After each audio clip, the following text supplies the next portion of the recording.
அல்ஹம்துலில்லாஹ், துல்ஹஜ் மாதத்துடைய 9வது நாள் ஹாஜிகள் அரஃபாவுடைய மைதானத்தில் ஒன்று கூடக்கூடிய அந்த நாள். அல்லாஹ்வுடைய தூதர் சொன்னார்கள், அரஃபாவுடைய தினத்தில் அல்லாஹ் ரப்புல் ஆலமீன் அதிகமான மக்களுக்கு நரக விடுதலையை அளிக்கிறான் என்று.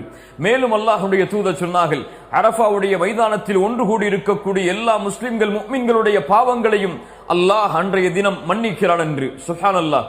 அரஃபாவுடைய மைதானத்தில் ஒன்று கூட முடியாத முஃமின்களுக்கு அல்லாஹ்வுடைய தூதர் அரஃபாவுடைய தினத்தில் நோன்பை நோக்குமாறு வலியுறுத்தினார்கள்.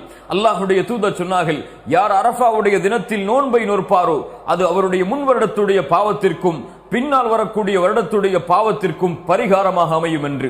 நோன்புடைய கூலியை நாம் பொதுவாக அறிவோம். அல்லாஹ்வுடைய தூதர் சொன்னார்கள், யார் அல்லாஹ்வுடைய முகத்தை நாடி ஒரு நாள் நோன்பு வைக்கிறாரோ 70 ஆண்டுகள் அல்லாஹ் ரப்புல் ஆலமீன் அவருடைய முகத்தை நரகத்திலிருந்து தூரமாக்குகிறான் என்று. அல்லாஹு அக்பர். அரஃபாவுடைய நோன்பை நோற்போம், அல்லாஹ்விடத்திலே பாவ மன்னிப்பை பெறுவோம்.